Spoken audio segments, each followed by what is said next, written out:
Hello and welcome to this short video about theories of religion within sociology.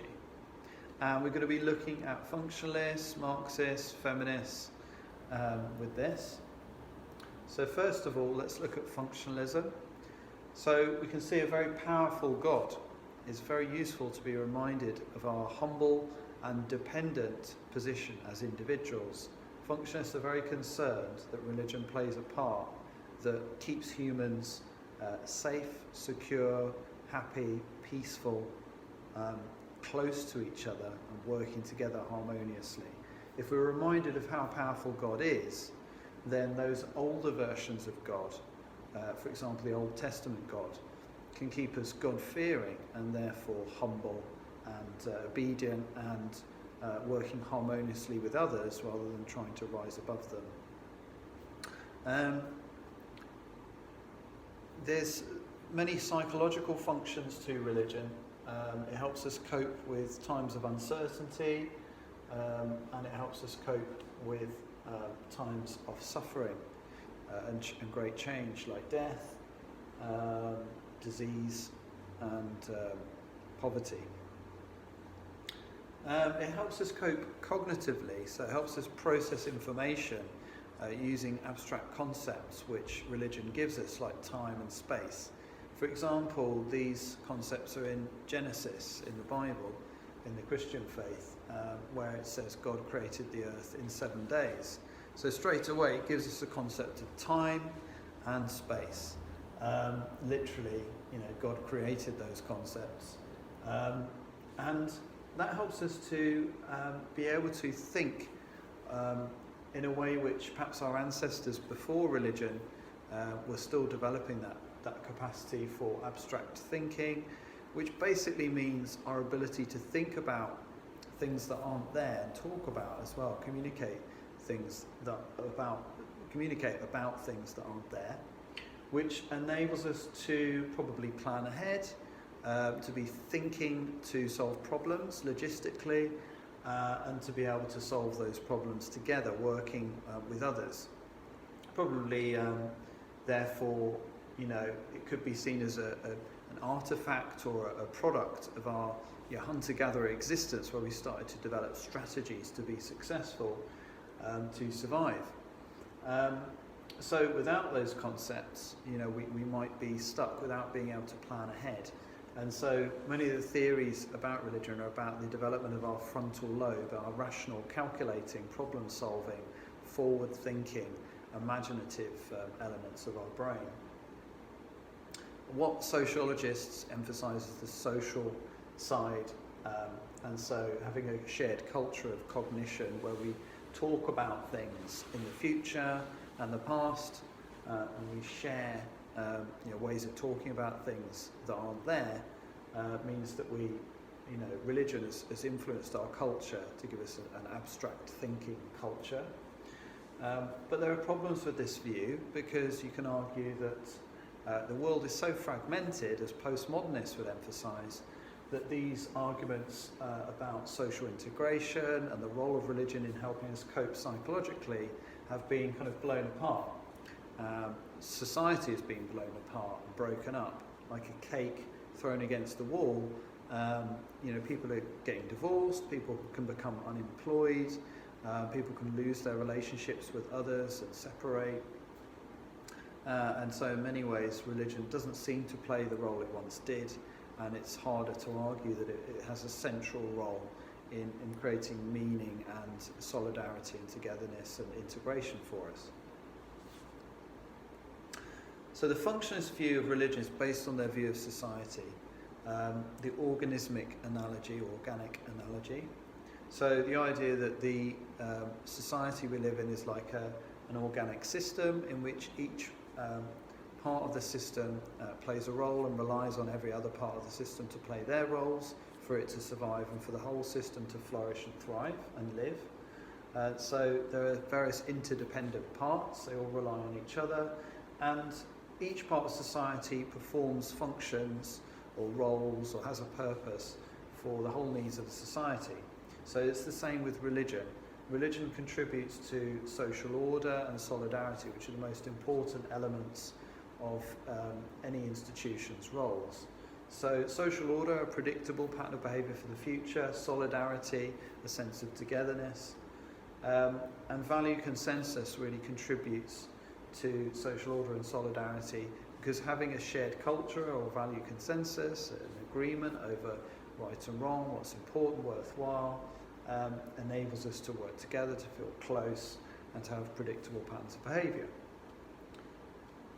Durkheim's view of religion is that we divide social life into sacred elements, which are taboo, we have superstitions around them, they're untouchable, we're in awe of them, we worship those things and objects, places that are sacred, and the profane, which is the everyday, normal, banal, mundane. So the sacred symbols are actually, according to Durkheim, just really representations of society in another form. So we're actually worshipping society when we practice religious rituals and customs. So when we attend church, it's reinforcing our sense of humility, awe, and gratitude, and our sense, of powerlessness as individuals, the need for us to be obedient. All of this is really representing society, because that's the relationship that society has to us, that it's so much more powerful than us as individuals, and therefore we need to be reminded of that of our place as individuals, and how powerless, frail, pathetic, weak and vulnerable we are, and therefore for us to act in that way rather than proud, angry, enraged, and so on. So religion provides social unity, where we act as one together, like a well-oiled machine, and we're reminded to do so, to behave in that way, working together well by religion. Totemism is practice of worship of objects or totems, often found in tribal societies, and these objects again are symbols which really represent the society, and they're more literally, obviously representing the society, because you could argue because they have images of animals or leaders, which the tribe worships, which may be very important to their survival, such as a prey animal which they rely on for their survival. So it makes sense that by worshipping those totems, it's reminding us of the importance of us doing what we need to do for our society. Durkheim also emphasises the collective conscience, so the way in which we have a shared set of goals and values and responses and reactions, so how we feel about what's wrong and what's right.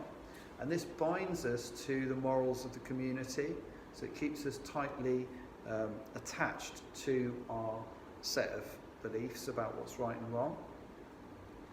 And it reminds us again of our sense of dependence upon society, so that we need to be obedient as individuals. And it helps to motivate us, because again, we know that we need to work hard as part of something bigger than us, more powerful than us, something which we are subordinate to, something which is over and above us, or superordinate to us as individuals, and that is ultimately society, according to Durkheim. It's not really a separate God. In reality, it's just a symbol which helps us remember our place in relation to society. Cognitive functions of religion, the ability to think conceptually. Malinowski studied islanders and studied the way in which they use religion.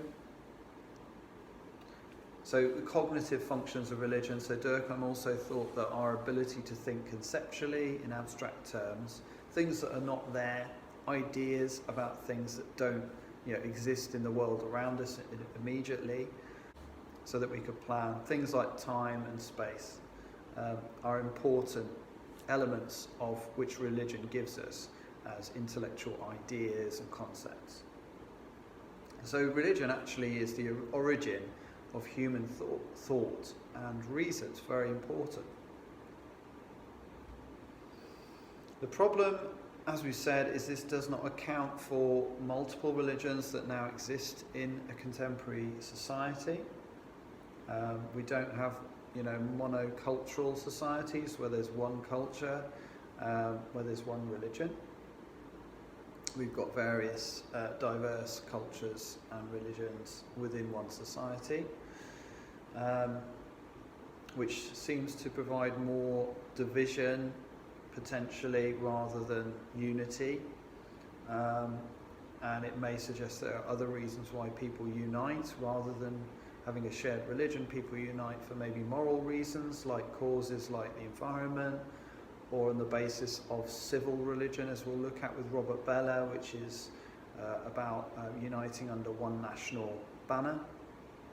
And postmodernists would emphasise the collective conscience has been fragmented and blown apart because the society in which we live is so much more fragmented in terms of social life, like family life. The divorce rate is around 40 to 50%. The nature of the workplace is much more insecure, uncertain. There are 0 hours contracts, temporary work. So our relationship to the big social structures and institutions is much more tenuous or uncertain, and so religion is affected by this as well. So we don't have this strong, a sense of worship and being bound to community's morals. Instead, we are individuals who are kind of thrown back on ourselves to make decisions and choices due to greater individualization, where we're increasingly making decisions individually based on what we think we need as individuals, rather than based on our duty to society, which would be emphasized by religion.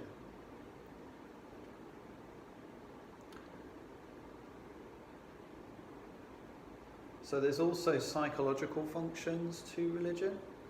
So Malinowski talks about how individuals are helped to cope with stress by religion.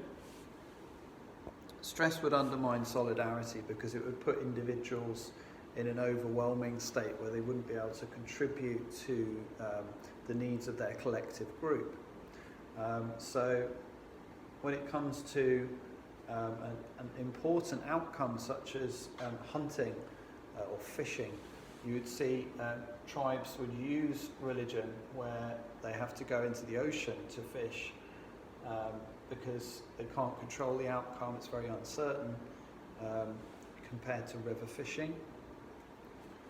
And life crises, death, illness are also problems, suffering that we can, and uncertainty which we can cope with using religion, because it gives us the answers, like the afterlife. Suffering is inevitable, but we'll be rewarded. If we're virtuous, then we'll be rewarded if we act in a good way, and so on. Okay, so let's move on then. Okay, so I'm going to stop this here. We're going to look at the way in which religion provides functions according to Robert Bellah and Talcott Parsons in the next video.